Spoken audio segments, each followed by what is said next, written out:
नमस्कार साथियों, आप सुन रहे हैं बुरांश वाली सुबह अपने दोस्त और होस्ट आरजे सौरभ के साथ 88.4 FM पंचशूल पल्स पर हिल से दिल तक। आज हम उत्तराखंड के कुमाऊं क्षेत्र के एक और छिपे हुए खजाने जोहार घाटी की खोज करेंगे। कुमाऊं क्षेत्र में बसा यह स्थान बेहद खूबसूरत और ऐतिहासिक महत्व रखता है। आज हमारे साथ भारतीय सेना के विशेष अतिथि मेजर करण भल्ला जी शामिल है। सर जय हिंद, आपका बहुत बहुत स्वागत है एफएम पंचशूल पल्स में। कृपया हमारे श्रोताओं को अपना परिचय दें। सबसे पहले तो मुझे ये मौका देने के लिए मैं आपका आभार प्रकट करता हूँ। मैं मेजर करण भल्ला भारत की राजधानी दिल्ली का रहने वाला हूँ। सन 2018 में मैंने भारतीय सेना की कुमाऊं रेजिमेंट में कमीशन प्राप्त किया और मुझे धारचूला में कुमाऊं स्काउट्स में रहकर भी देश की सेवा करने का गौरव प्राप्त हुआ और इसी कारणवश मैं आसपास के क्षेत्रों और दुर्गम इलाकों से भी रूबरू हो पाया हूँ। जैसा कि नाम से ही पता चलता है, Kumaon scout son of soil अवधारणा पर अवधारित है। सर जैसा कि हम आज जोहार घाटी के बारे में बात करने वाले हैं, क्या आप बता सकते हैं कि आपको जोहार घाटी के बारे में पता चला कैसे? जब मैं जौहर घाटी में तैनात था उस समय यह तथ्य कि सैनिक स्थानीय हैं मुझे घाटी की समृद्ध विरासत, संस्कृति एवं सामरिक महत्व के बारे में गहन जानकारी प्राप्त करने में काफी मदद मिली। सैनिकों के इलाके, मौसम और बोली से परिचितता, उनकी मजबूत शारीरिक क्षमताओं और पर्वतारोहण में विशेषज्ञता के साथ मिलकर निवासियों के सामने आने वाली चुनौतियों का समाधान करने में भी हमें काफी मदद मिली। सर आगे को बढ़ते हुए मैं आपसे जानना चाहता हूँ कि जोहार घाटी को महत्वपूर्ण क्या बनाता है और क्या पर्यटन और स्थानीय समुदाय दोनों के लिए इसके महत्व पर आप प्रकाश डाल सकते हैं? जी बिल्कुल। जौहर घाटी उत्तराखंड के कुमाऊं क्षेत्र में स्थित है। यह घाटी भारत चीन सीमा और भारत नेपाल सीमा के करीब स्थित है। चीनी कब्जे वाले तिब्बत के करीब होने के कारण इसका महत्व और भी बढ़ गया है। भारतीय सेना आईटीबीपी के साथ मिलकर देश की क्षेत्रीय संप्रभुता की रक्षा के लिए सीमाओं पर लगातार गश्त करती है। यह घाटी अपने शानदार परिदृश्यों के लिए प्रसिद्ध है, जिसमें हरे भरे जंगल, क्रिस्टल क्लियर धाराएं और बर्फ से ढकी चोटियां के मनोरम दृश्य शामिल हैं। यह ट्रैकर्स और प्रकृति प्रेमियों के लिए एक स्वर्ग है, जो इस क्षेत्र में सबसे शानदार ट्रैकिंग मार्गों में से कुछ प्रदान करती है, जैसे कि मिलम ग्लेशियर, पिंडारी ग्लेशियर और रालम ग्लेशियर ट्रैक। घाटी की सुंदरता और अछूती सुंदरता इसको इको टूरिज्म के लिए एक आदर्श गंतव्य बनाती है। यह घाटी कभी भारत और तिब्बत को जोड़ने वाले एक प्राचीन व्यापार मार्ग का भी हिस्सा थी, जिसने इसको ऐतिहासिक महत्व और भी बढ़ा दिया है। जौहर घाटी सांस्कृतिक रूप से समृद्ध शौका जनजाति का भी घर है, जिसे भूटिया के नाम से भी जाना जाता है, जो प्राचीन हिमालयी परंपराओं और अन्य स्वदेशी समूहों को संरक्षित करते हैं, जिनकी संस्कृति और परंपराएं भूमि के साथ काफी गहराई से जुड़ी हैं। यह एक ऐसी जगह है जहां इतिहास, प्रकृति एवं संस्कृति एक साथ मिलकर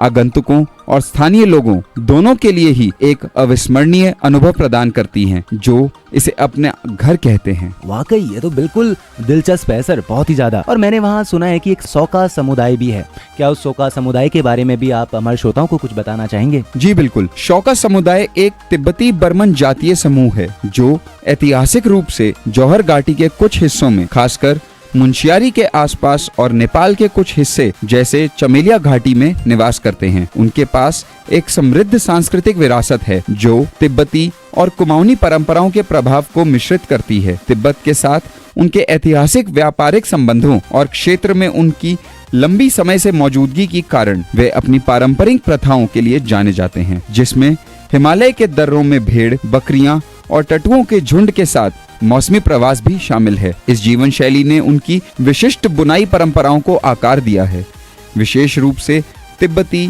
ऊनी कालीन और अन्य वस्त्र बनाने में, जिन्हें पूरे क्षेत्र में बहुत महत्व दिया जाता है। वह हरेला पर्व, फूलदेई और राममन जैसे अनूठे त्योहार मनाते हैं, जो कि हिंदू धर्म और बौद्ध धर्म के मिश्रण को प्रदर्शित करते हैं। सर आप इतना कुछ जानते हैं तो बिल्कुल आप ये भी जानते होंगे कि जोहार घाटी के पौराणिक और ऐतिहासिक संबंध क्या हैं? क्या इसके साथ कोई दिलचस्प कहानियां जुड़ी हुई हैं? जरूर। जौहर घाटी इतिहास और पौराणिक कथाओं से भरी हुई है। यहाँ इसके बारे में कुछ एक दिलचस्प बातें हैं, जो कि मैं आप लोगों के साथ भी बांटना चाहूंगा। सबसे पहले जौहर घाटी के नाम की उत्पत्ति बताना चाहूंगा। जौहर नाम का अपना एक ऐतिहासिक संदर्भ है, जो इस क्षेत्र के रक्षात्मक रणनीतियों में निहित है। जौहर शब्द घाटी की महिलाओं द्वारा अपने सम्मान की रक्षा के लिए आत्मदाह करने की प्रथा को संदर्भित करता है। जब घाटी पर हमला होता था, खासकर गोरखाओं के आक्रमण के दौरान, यह प्रतिकूल परिस्थितियों का सामना करने में बलिदान और साहस दोनों को दर्शाता है। रानी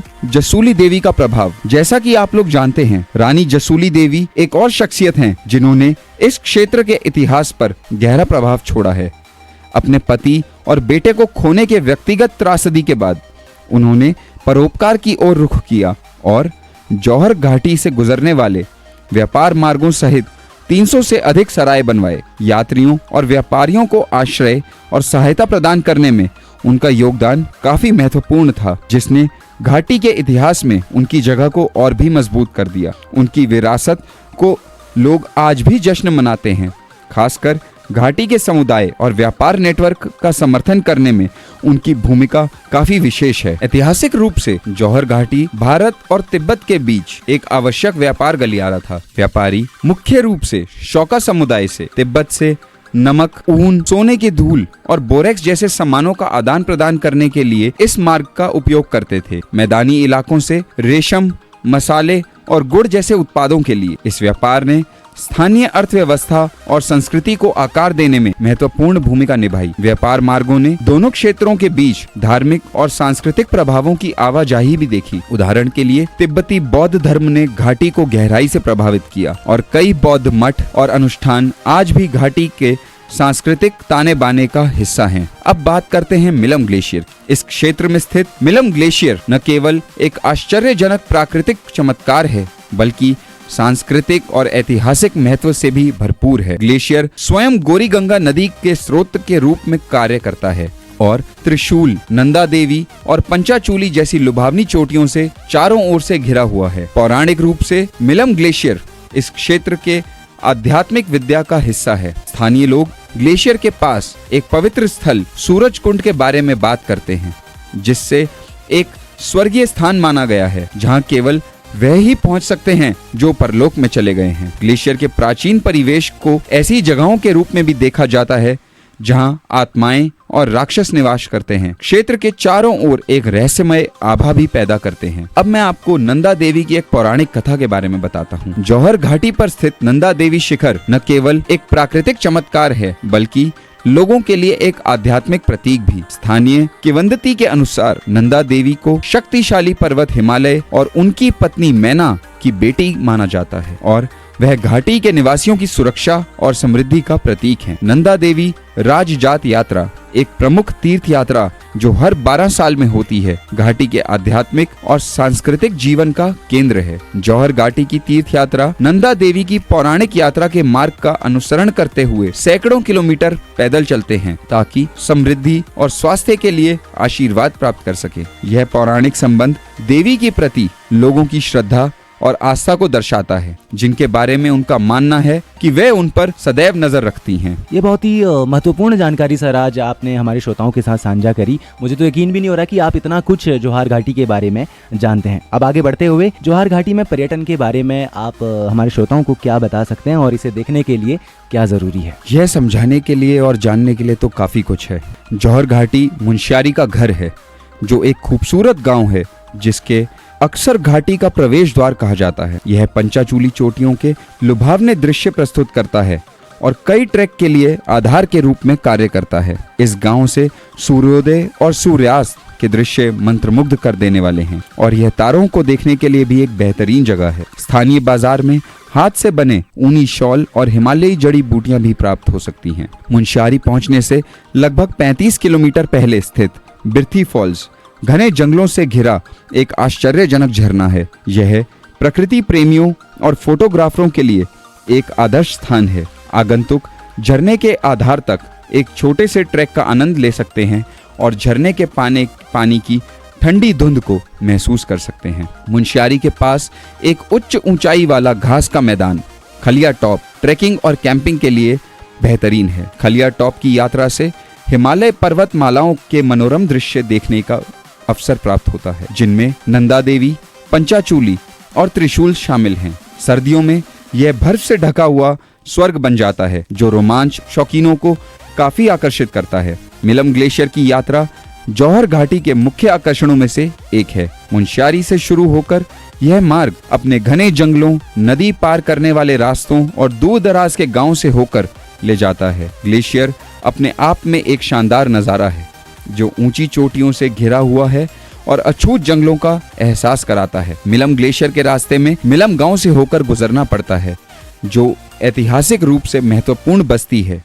और भारत तिब्बत व्यापार युग के दौरान काफी फली फूली थी। प्राचीन व्यापार मार्गों के अवशेष, पत्थर के घर और इसके लोगों की कहानियां गांव को एक पुरानी दुनिया का आकर्षण अभी भी देती हैं। Nanda Devi base camp track रोमांच के शौकीनों के लिए एक और जरूरी काम करता है। इस ट्रैक के भारत दूसरी सबसे ऊंची चोटी नंदा देवी के नजदीक से नजारा प्राप्त करने का अवसर देता है। रास्ते में ट्रैकर्स को प्राचीन नदियां, एल्पाइन घास के मैदान और कई तरह के वन्य जीव मिलते हैं जो इसे एक अविस्मरणीय अनुभव बनाते हैं। घाटी के शांत वातावरण के बीच स्थित है नंदा देवी मंदिर, जो कि स्थानीय लोगों और आगंतुकों के लिए एक पवित्र स्थल है। मंदिर का शांत वातावरण हिमालय के मनोरम दृश्यों के साथ मिलकर इसे एक आध्यात्मिक और दृश्य उपचार बनाता है। मुंशियारी के पास एक पारंपरिक कुमाऊनी गांव दरकोट भी स्थित है। अपने हाथ से बुने हुए ऊनी शॉल और जैकेट के लिए भी यह गांव काफी प्रसिद्ध है। यह गांव क्षेत्र के सांस्कृतिक विरासत को भी संरक्षित करता है और आगंतुक स्थानीय लोगों से बातचीत करके उनके शिल्प और परंपराओं के बारे में काफी जानकारी प्राप्त कराता है। बिर्थी और मरतोली गांव जौहर समुदाय की स्थापत्य शैली को प्रदर्शित करते हैं, जिसमें पत्थर के घर और जटिल नक्काशीदार लकड़ी की खिड़कियां अभी भी देखने को मिलती हैं। मरतोली विशेष रूप से नंदा देवी चोटी के मनोरम दृश्य प्रस्तुत करता है और ट्रैकर्स के लिए एक बेहतरीन आधार के रूप में कार्य करता है। बिल्कुल, ये तो बहुत ही अच्छी बात है सर। क्या आप ये बता सकते हैं कि जौहर घाटी यात्रा करने के लिए एक आदर्श समय क्या होगा? ट्रैकिंग के लिए अप्रैल से जून तक के महीने और चोटियों को स्पष्ट दृश्य को अनुभव करने के लिए सितंबर से नवंबर तक का समय काफी आदर्श है। सर्दियों में घाटी एक सफेद वंडरलैंड में तब्दील हो जाती है। सर, जौहर घाटी को बढ़ावा देने के लिए और कौन कौन सी पहल इंडियन आर्मी द्वारा की जा रही है? जौहर घाटी विशेष है क्योंकि यह काफी अछूती, शांत और इतिहास और संस्कृति में गहराई से निहित है। यह हर किसी के लिए कुछ न कुछ जरूर प्रदान करती है। इसके आश्चर्यजनक परिदृश्यों की खोज करने वाले ट्रैवलर्स से लेकर इसकी शांति की ओर आकर्षित आध्यात्मिक सदकों तक हर कोई इसकी तलाश में यहाँ जरूर आना चाहता है। हाल के वर्षों में राज्य और केंद्र सरकार के कार्यक्रमों के नेतृत्व में व्यापक बुनियादी ढांचे के विकास के माध्यम से जौहर घाटी को बढ़ावा देने के लिए महत्वपूर्ण पहल की गई है। प्रधानमंत्री ग्राम सड़क योजना के तहत बेहतर सड़क नेटवर्क ने मिलम, मरतोली, बुरफू, शंखुधारा और रिलकोट जैसे दूर दराज के गांवों तक कनेक्टिविटी को काफी बढ़ावा दिया है। प्रधानमंत्री की वाइब्रेंट विलेज योजना के तहत मोबाइल फोन कनेक्टिविटी को सुदूर गांव तक बढ़ाया गया है, जिससे मिलम, रिलकोट और मरतोली जैसे इलाकों के निवासियों का संपर्क बना रहेगा। भारतीय सेना और आईटीबीपी साथ मिलकर इस घाटी में दुम तक तैनात हैं और इन ऊंचाई वाले क्षेत्रों में सुरक्षा सुनिश्चित करने और विकास में महत्वपूर्ण भूमिका सदैव निभाते हैं। सांस्कृतिक विरासत को संरक्षित करने और बढ़ावा देने का प्रयास भी जोरों शोरों से चल रहा है। हरेला और नंदा देवी महोत्सव जैसे त्योहारों को सरकार का अधिक समर्थन मिल रहा है, जिससे घाटी की जीवंत परंपराएं, संगीत और नृत्य व्यापक दर्शकों के सामने आ रहे हैं। भारतीय सेना ने मिलम में चिकित्सा शिविर और सौर स्ट्रीट लाइटों की स्थापना सहित दूर दराज के क्षेत्रों में शिक्षा, स्वास्थ्य सेवा और बुनियादी ढांचे के विकास पर ध्यान केंद्रित करते हुए कई सद्भावना शिविर आयोजित किए हैं। उत्तराखंड के पर्यटन अभियानों में मिलम ग्लेशियर और नंदा देवी बेस कैंप के लिए ट्रैकिंग मार्गों के साथ साहसिक पर्यटन को सक्रिय रूप से प्रोत्साहित किया जा रहा है। पर्यटक गतिविधियों में विविधता लाने के लिए स्कीइंग जैसे शीतकालीन खेलों की शुरुआत की गई है।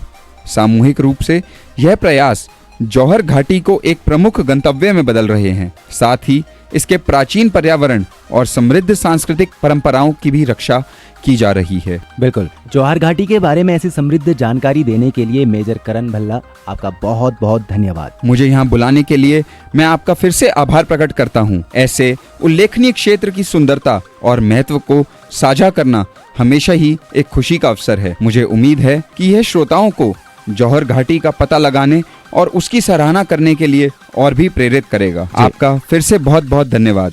जय हिंद। जय हिंद सर। और श्रोताओं, मैं आपसे कहना चाहता हूं कि आज के लिए इस एपिसोड में तो इतना ही है, लेकिन समय निकाल के आप एक ना एक बार जोहार घाटी देखने के लिए ज़रूर जाएं, ताकि आपको पता चले कि हमारे पिथौरागढ़ में कितनी सारी खूबसूरत जगहें हैं, कितनी वैलियां वहाँ हैं।